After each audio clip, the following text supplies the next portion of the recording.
없습니다. 내일 주일 예배 때 이렇게 또 시상하도록 하겠습니다. 우리 출석하신 분들은 꼭 내일 나오시고 그때 받아가시면 좋을 것 같습니다.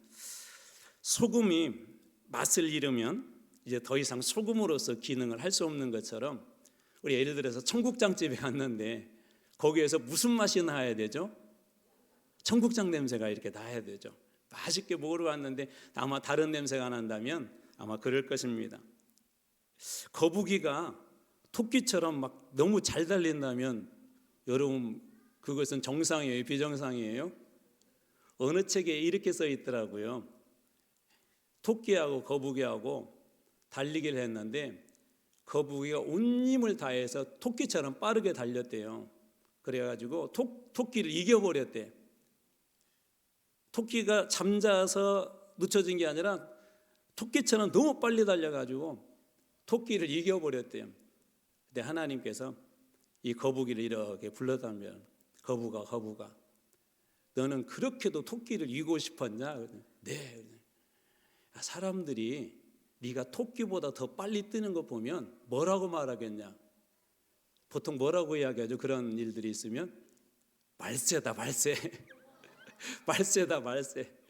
그러면서도 이상하다고 어떤 사람이 총으로 너 쏴 죽일지도 모르고, 또 어떤 사람이 야, 이상한 거북이다고 너를 잡아다가 온몸을 분해해가지고 어떻게 도대체 이 거북이가 빨리 달릴 수 있었냐라고 그렇게 보면 어떻겠냐. 거북이, 너는 느려도 괜찮다. 내가 원래 너를 그렇게 만들어놔서 너는 토끼를 굳이 안 이겨도 돼. 너의 속도로 잘 가면 그것이 너다움이고 내가 너를 만들어 놓은 가장 본질적인 거야 라고 그렇게 이야기를 했답니다.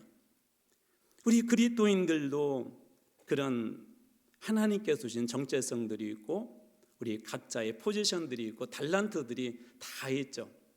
교회 안에 다양한 달란트가 있기 때문에 교회가 이렇게 한 덩어리로 움직여 갈 수 있는 것입니다. 어떤 분은 음식을 잘 만들기도 하고, 또 어떤 분이 이렇게 섬기는 일 잘하시기도 하고, 또 우리 권사님처럼 매주마다 이렇게 작품으로 꽃으로 이렇게 예쁘게 장식하는 그런 분들도 계시고, 교회 안에 이런 다양한 사람들이 그리스도인이라는 그런 이름으로 모여서 이렇게 하나의 공동체를 이루는 것이 바로 교회입니다. 그러면서도 우리가 잊지 말아야 될 것이 있죠. 달란트가 다르고 모양이 다르고 성격이 다르고 속도가 다르다 할지라도 잊지 말아야 될 하나가 있는데, 그것은 우리 모두가 다 그리스도인이라는 것입니다. 우리가 잘 아는 다니엘이 포로로 잡혀갔었죠. 바벨론에서 그는 왕궁에서 교육을 받았어요. 이게 최고의 교육을 받은 거죠. 그런데 어떤 교육을 받았냐면 첫 번째, 이름을 바꿔버렸어요. 이름을. 다니엘이란 이름, 하나님이 주시고 조상들이 줬던 그 이름을 바꿔버리는데 바벨론식으로 바꿨는데요, 그 이름이 누구에게서 나온 이름이냐면 바벨론의 우상의 이름이에요. 우상의 이름. 두 번째로 언어를 바꿔버렸죠. 그들의 언어를 쓰지 못하게 하고, 또 그들이 바벨론의 언어를 이렇게 쓰도록 하는데 언어에는 뭐가 있죠? 사상이 있고 또 민족의 정체성들이 그 안에 들어있죠. 세 번째로는 음식을 바꿔버렸습니다. 이 음식은 잘 아는 것처럼 우상에게 바친 그런 제물이었었죠. 우상에게 바친 제물. 그 정도 먹어도 되는데 우리가 잘 아는 것처럼 다니엘과 세 친구들은 그 우상의 제물을 어떻게 해요? 거부를 합니다.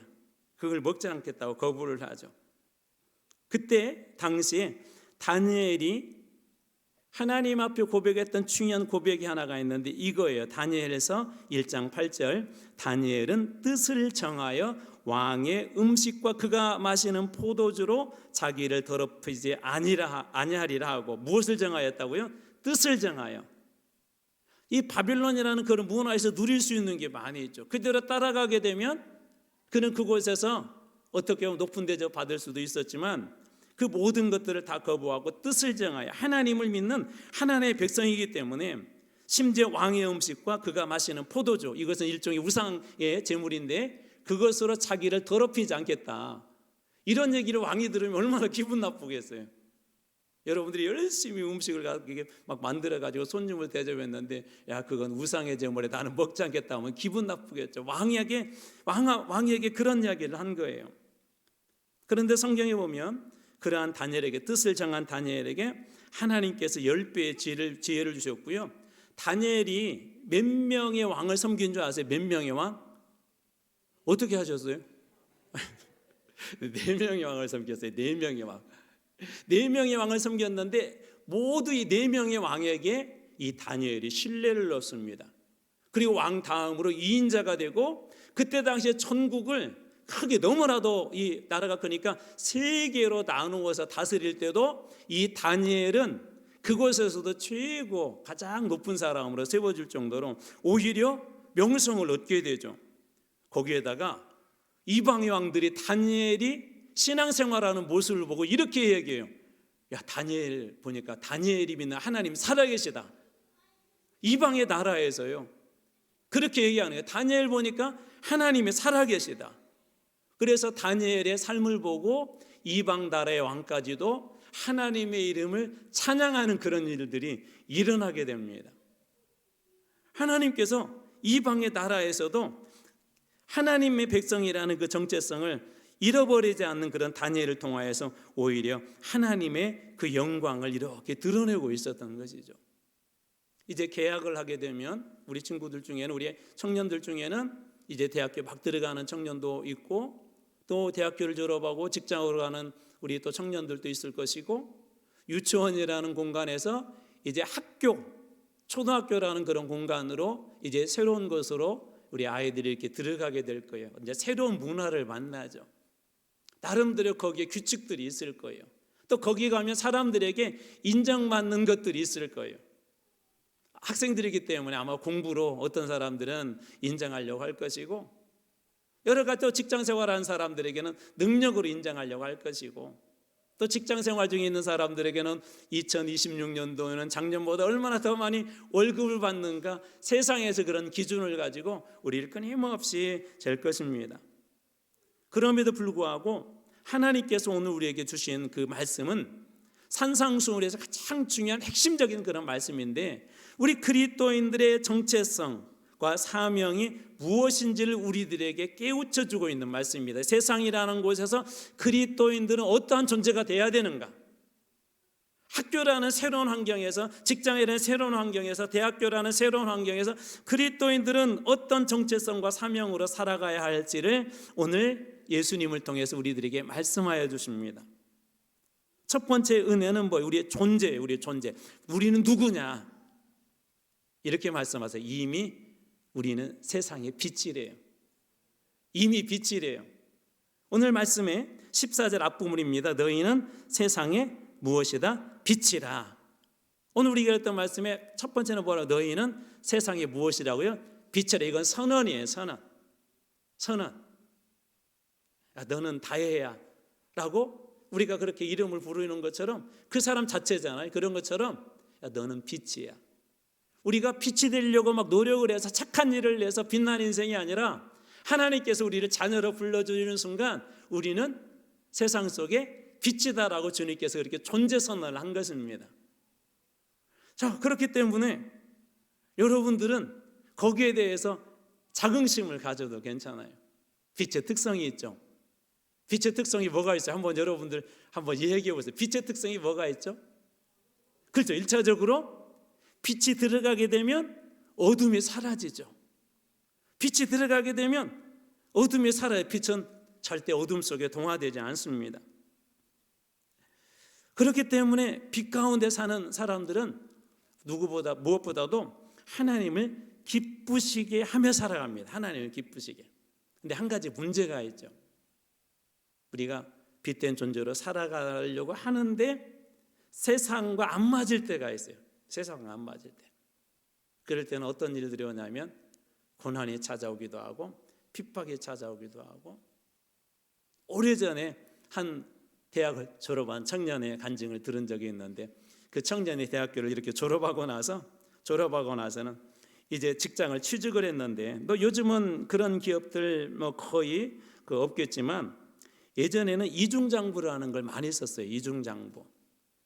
회사 내부에서 실제적으로 이렇게 쓰는 장부하고, 그 다음에 이제 세무서라는 외쪽에 공적으로 보여주는 장부하고 좀 달라서요. 왜 그렇게 하냐면 이득을 많이 남기려고, 세금을 안 내려고. 근데 이 크리스찬 청년이 들어가서 회계 쪽 업무를 이렇게 보게 되었는데 직장에서 이중장부를 써라는 거예요. 근데 자기 양심상 그걸 쓸 수가 없었어요. 그 직장이 제법 괜찮은 직장이었습니다. 쓸 수가 없었어요.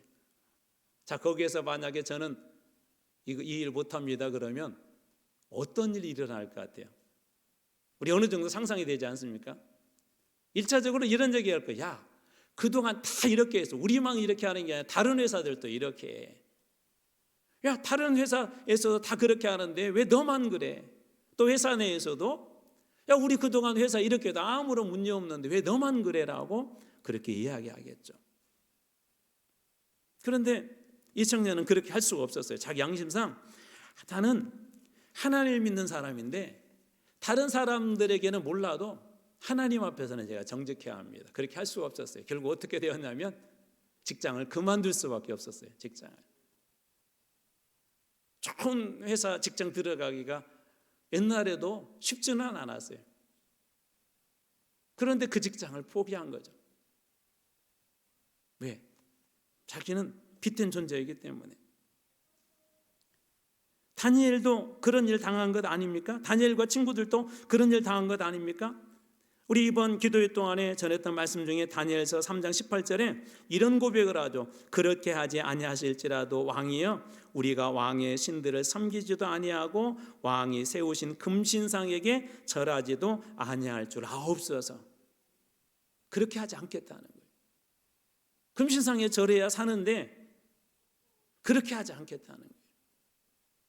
우리가 말씀대로 살려고 하고 그리스도인됨으로 살려고 하면 세상과 가치관이 그리스도의 가치관과 그리스도의 가치관, 성경의 가치관과 세상의 가치관 일치하지 않기 때문에 반드시 충돌이 일어날 수밖에 없습니다.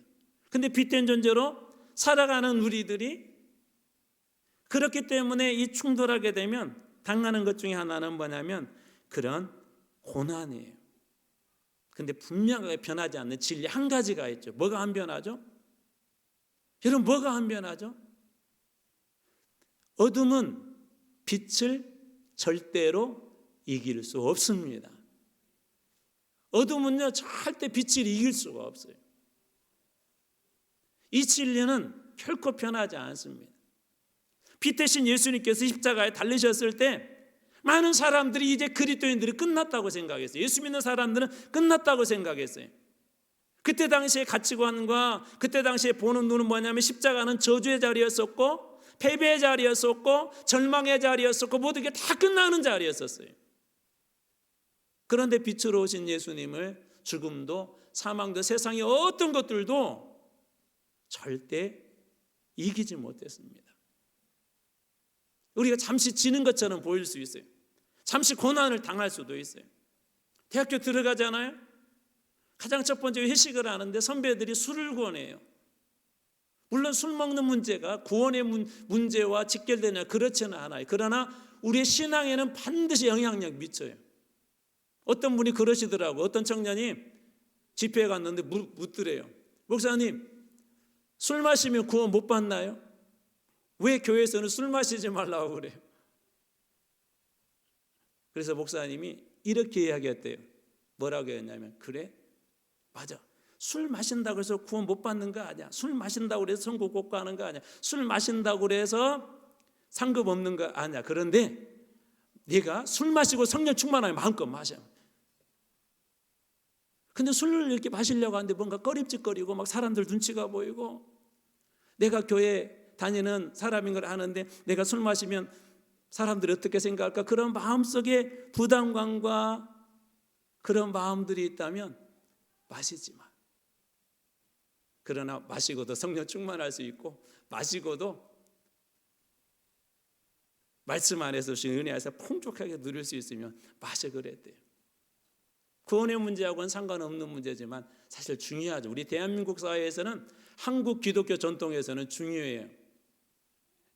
선교사님이 참 한국에 이렇게 왔을 때 몇 가지 문제가 있었어요. 농촌 같은데 겨울이 되면 요즘은 뭐 겨울에도 일거리들이 많지만 일거리가 없으니까 시골에 사랑방에 모여가지고 뭐 할까요? 빨간 거 돌리죠. 빨간 거. 그러면서 뭐 했냐? 막 돈 내게 하죠. 또 이제 술 마시죠. 또 막 담배 피죠. 그래서 한국교회 선교사님들 그때 당시에 엄격하게 금한 게 있었어요. 그래서 술에 대해서 금하고 또 이 담배에 대해서도 금하고 도박에 대해서 금하고 그런 걸 철저히 금했습니다. 그래서 어느 교회 당회력을 보면 교회 다닌 사람이 술 마셨다고 그 사람에 대해서 교회에서 당회에서 권징을 해요. 권징. 앞으로 6개월 동안 성찬식에 참여 못한다. 그런 것들을 했었어요. 구원의 문제하고는 상관없지만 그런 것들이 이제 대학교 들어가잖아요. 군대 가잖아요. 가장 먼저 다가옵니다. 저는 대학교 때 생물 쪽으로 이렇게 공부를 했는데 그 중에서도 곤충에 대한 관심이 많아가지고 또 곤충학을 공부를 했어요. 곤충도 어려워요. 사람도 막 이렇게 부위마다 막 이렇게 그 어렵잖아요. 영어 막 어렵잖아요. 곤충도 전부 다 무슨 막 라틴어에서 왔고 막 이렇게 긴 것을 갖다가 다 외워야 돼. 200몇 가지가 돼요. 그 부위가. 한국말이 아니에요. 영어 라틴어로 된 것을 외워야 되는데 한 번은 곤충 채집하러 간다고 주일날 이렇게 가게 되었는데 저 그 교수님 정말 존경하고 좋아했거든요. 우리 한국에서도 유명한 분이십니다. 개미 쪽으로 아주 유명한 분이세요. 개미에 관한 이야기 나오면 방송에서 늘 나오셨던 분이신데 교수님 저는 주일날 교회 가야 해서 못 갑니다. 그랬더니 그 교수님도 저 되게 좋아했거든요. 탁 책상을 치면서 자네 앞으로 내가 두고 보겠네. 얼마나 공부 잘하는지 열심히 하는지 두고 보겠네. 순간 두렵더라고요. 그런 일들이 있어요. 군대 갔더니 술 안 마시면은 이런 얘기는 밑으로 다 집합 시키겠다고 하고 얼차려 주겠다고 하고 예수를 믿으며 산다는 것은 그래서 쉽지가 않아요. 세상의 가치관과 충돌되기 때문에. 그럼에도 불구하고 뭐라고 우리 존재가 너는 빛이다, 너는 그리스도인이다라고 주님께서 그렇게 말씀하신 것을 여러분 잊지 마시기 바랍니다. 두 번째로 우리에게는 어떤 영향력이 있어요. 우리 의찬이를 통해서도 뭐 영향력이 있어요. 저는 참 감사한 게 어제 중고등부 안수기도했는데요. 끝나고 났더니 우리 의찬이가 저한테 하고 목사님 왜 고마워요. 뭐가? 저를 위해서 축복기도해 줘서. 나 처음 봤어요. 와서 고맙다고 하는 제 마음속에 의찬이가 하나님 앞에 올려드린 기도대로 저를 통해서 하나님 기도하게 하신 기도대로 하나님께서 응답해 주실 거라고 믿습니다. 여러분 예수 믿으면은요 이렇게 아이들이 달라져요. 의찬이를 통해서도 하나님이 무엇인가 영향력을 끼칠 수 있는 미칠 수 있는 그런 일들이 분명히 우리에게는 모두 다 있어요. 마태복음 5장 14절 가운데 부분입니다. 산 위에 있는 동네가 숨겨지지 못할 것이요. 산 위에 있는 동네가 어쩌다고요? 숨겨지지 못한대요. 이스라엘은 일반적으로 우리는 집을 아래다 짓잖아요. 산 아래다가. 그런데 이스라엘 나중에 가서 보세요. 위에다 짓습니다. 위에다가. 그러니까 산 위쪽에 있으니까 어떻게 저녁에 불을 켜면 잘 보이죠. 주변이 환해지죠. 여러분 그리스도인들은 마치 산 위에 있는 존재하고 똑같아요. 세상 어디 가나 아까 그 교수님 말씀하신 것처럼 그때부터는 늘 드러나 있는 존재예요. 사람들이 우리들을 늘 그렇게 봅니다. 세상 사람들이 봐. 이걸 조금 좋은 말로 표현해 볼게. 우리는 그 사람들에게 늘 모델이에요. 모델이 좋아야 상품의 가치가 올라가죠. 최근에 누군지는 기억은 안 나는데 어떤 유명한 연예인이 어떤 문제가 있었던 것 같아요. 근데 그분이 찍었던 그 광고가 또 있었는가 보죠.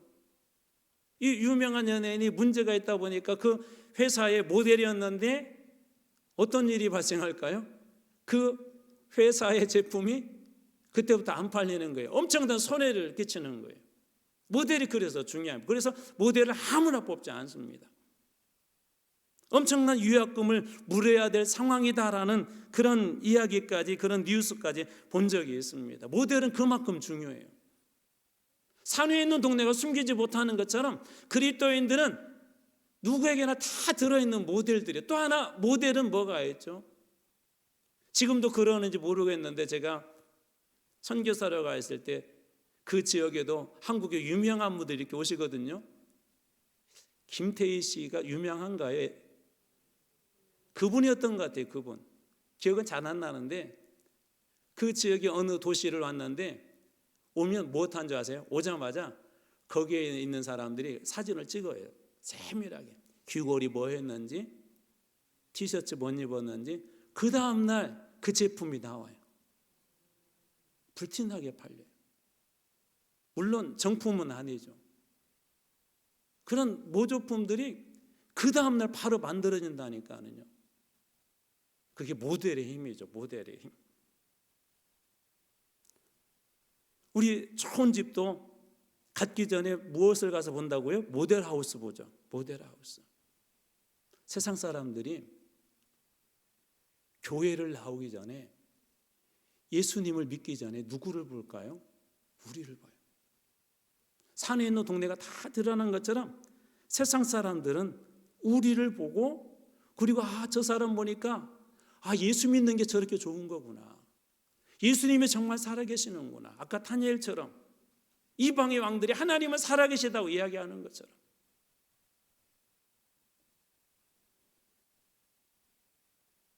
저는 우리 다음 세대가 학교에 갔을 때, 직장에 갔을 때 사람들이 그렇게 고백했으면 좋겠어요. 시연이 보니까 정말 예수님 살아계시는 것 같다. 친구들이 그렇게 이야기하고, 또 인우 보면서 친구들이 인우 보니까 정말 나도 교회 가고 싶다. 고마워. 반응해줘서. 반응해줘서.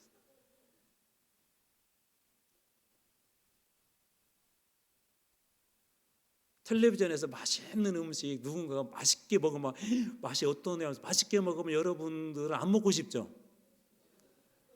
아직 정신 차리고 계시네. 먹고 싶죠. 막. 갖고 저도 검색해봐요. 가끔 광주광역시면 좋겠다. 알고 봤더니 저 파주 막 가기 힘든데, 가까운데 뭐 어때요? 이런 꿈을 꾸죠. 나도 꼭 한번 가봐야지. 거기다 플러스예요. 우리 가족들하고도 한번 가봐야지. 아무개하고도 한번 가봐야지. 좋으면은요 오지 말라고 그렇게 갑니다. 그 다음에 산 위에 있는 그 마을들의 특징이 뭐냐면, 밤에 불을 켜게 되면 그 주변에 어둠을 다 없애요. 그런 영향력이 있어요. 저는 우리 아이들이 새롭게 시작한 이번 학기, 새로운 반, 새로운 선생님, 새로운 친구들, 또 새로운 직장에서 그곳에서 그렇게 영향력 있는, 빛의 영향력 있는 우리 자녀들이 되길 주님의 이름으로 축원합니다. 세 번째로 가장 중요한 것이, 우리를 학교로, 직장의 선교로 하나님께서 부르셨다는 거예요. 15절입니다. 사람이 등불을 켜서 발 아래 두지 아니하고 등경 위에 두나니, 등불을 켜서 발 아래 두지 아니하고, 이쪽에 두지 않고 이 등경 위에 두나니, 발 아래 두면 위에는 캄캄하겠죠. 자, 어떻게 되죠? 이러므로 집안 모든 사람을 어떻게 한다? 비치느니라. 의도적으로 등경 위에 두는 거예요. 모든 사람을 다 비출 수 있도록. 하나님께서 우리를 왜 그 학교로 보내주셨을까? 왜 우리 그 직장으로 보내주셨을까? 왜 우리의 삶에 나의 중요한 그런 포지션으로 하나님께서 주셨을까? 그 중요한 이유 중에 하나는 뭐냐면, 하나님께서 의도적으로 여러분을 그곳으로 보내셨는데 어떤 자격으로 보내신 거냐면 선교사로 보내신 거예요. 선교사님만 선교사가 아니라 이제 우리 시연이는 대학교에 가서 선교사가 될 거예요. 우리 의찬이는 고등학교 3학년을 나와서 그 반에서 선교사가 될 거예요. 우리 다은이는 이제 또 직장에 가서 선교사가 될 거예요. 우리 주원이도 선교사가 될 거예요. 온유도 그렇게 될 거예요. 우리 소율이도.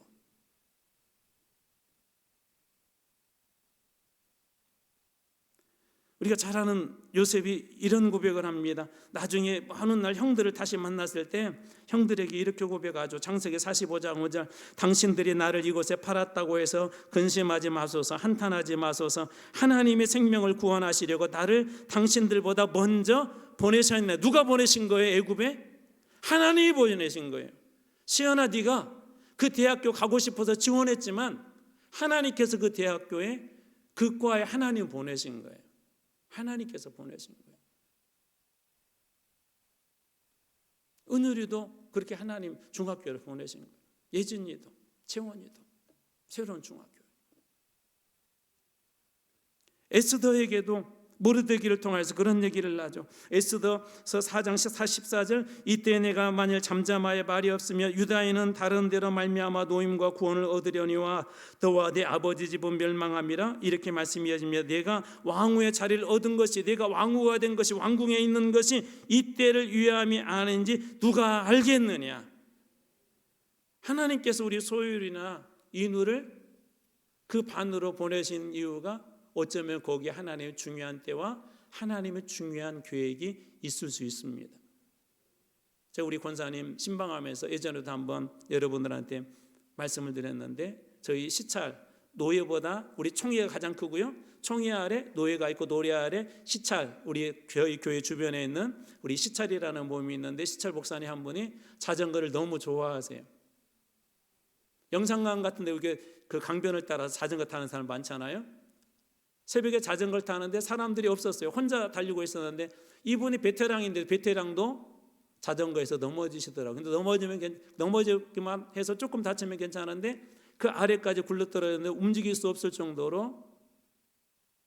그런데 그때 어느 분이 지나가다 그것을 봤어요. 그것도 응급실 의사가 그 선생님의 말씀에 의하면은요, 너무나도 긴박한 상황이라 대수술을 했거든요. 3분 5분만 지나도 아주 위험한 상황에 이른답니다. 왜? 하나님께서 하필 그때 그 시간에 3분 5분이라는 이 골든타임이 좁은 거예요. 누가 거기에서 제 같은 사람이 발견했다 할지라도 119 신고해도 그 시간에 절대 못 올 시간입니다. 어쩌면 여러분들이 가는 곳에 하나님께서 여러분들을 그렇게 쓰실 수도 있어요. 정말 어떤 한 영혼을 구원하기 위해서, 아니면 한 영혼에 필요한 하나님께서 위로를 주도록, 그의 어깨를 내어줄 수 있도록.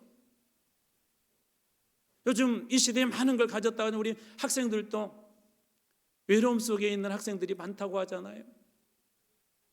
어쩌면 하나님께서 그런 상황에 에스더를 이 위급한 상황에 보내신 것처럼 그렇게 하셨을지도 모릅니다. 어쩌면 그런 계획이 있을지도 몰라요. 시온이를 통해서 하나님이 어쩌면 그런 일을 이루실지도 몰라요. 바울도 보내심을 받았죠. 선교사로. 사도행전 13장 47절, 지난번에 한번 읽었던 말씀입니다. 주께서 이같이 우리에게 명하시되 내가 너를 이방의 빛으로 삼아 너를 땅끝까지 구원하게 하리라 하셨느니라. 바울과 바나바를 안디옥으로 파송했는데 거기에는 유대인들이 계속해서 비난하고 막 못 살게 구고 막 그러니까 그때 하나님께 주셨던 말씀이 바울과 바나바에게 이제 유대인 선교가 아니라 이방인 선교로 너희들을 보내야 할 것이, 이방인 선교로 떠나게 됩니다. 그래서 나중에 어떻게 다 빌립보 그리고 어디까지, 로마까지 그가 선교의 일을 감당하게 되죠. 이방의 빛으로 그가 선교사로 부름받은 거예요.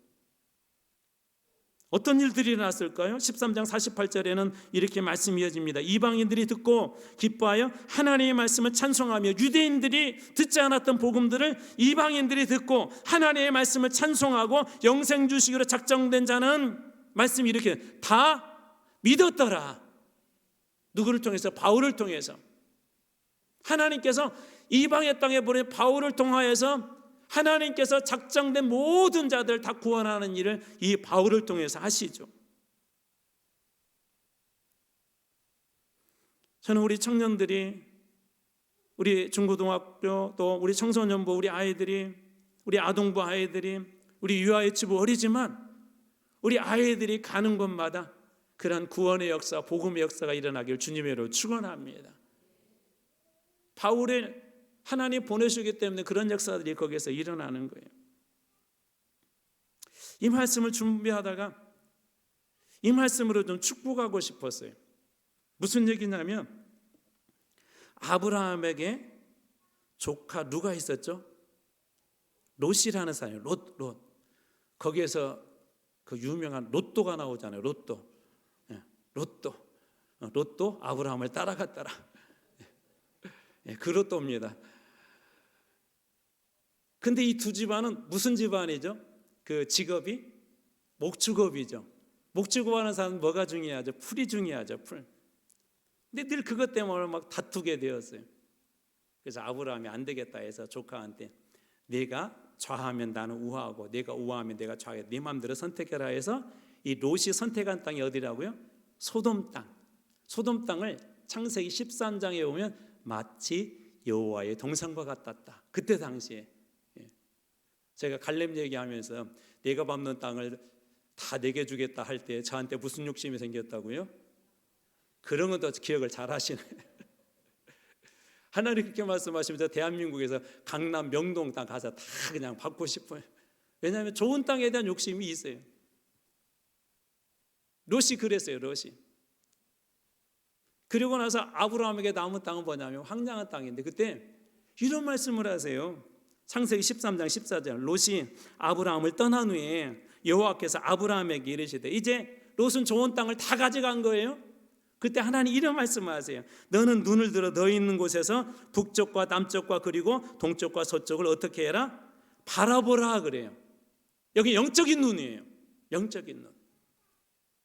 그러면서 15절에 이렇게 얘기해. 내가 믿음의 눈으로 보는 만큼 보이는 땅을 내가 너와 내 자손에게 주리니 얼마만큼 이룰 것이다?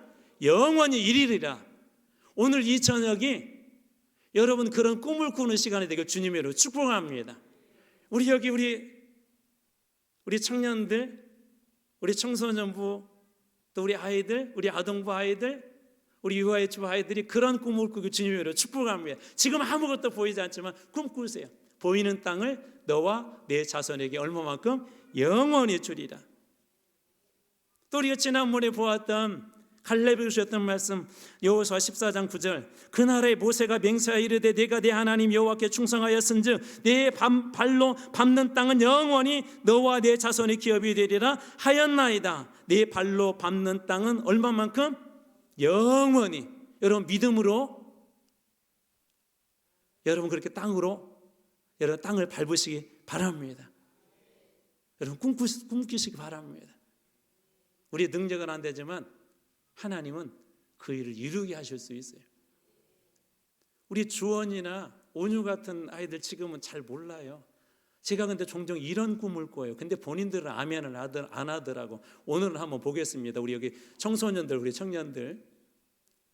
저는 우리 교회 아이들 중에 나중에 저도 줄 서서 비서실 가가지고 온유 보러 왔는데요. 그러면 목사님도 기다리세요. 그런 아이들 많이 나왔으면 좋겠어요. 그 이상한 데서 하면 진짜 그래요.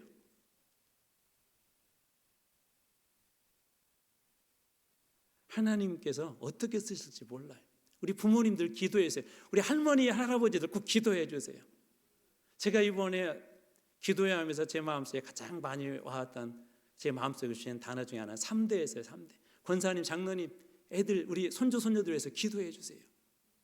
우리 두 분은 새벽에 빠지지 않기 때문에 우리 철우 집사님, 현미 집사님 두 분도 훌륭하지만 저는 우리 채훈이나 정원이 어떻게 쓸지 모르겠어요. 진짜.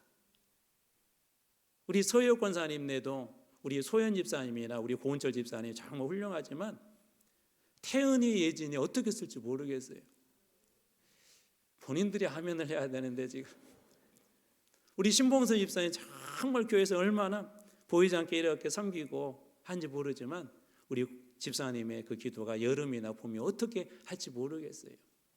3대가 아니더라도 이누야 걱정하지 마.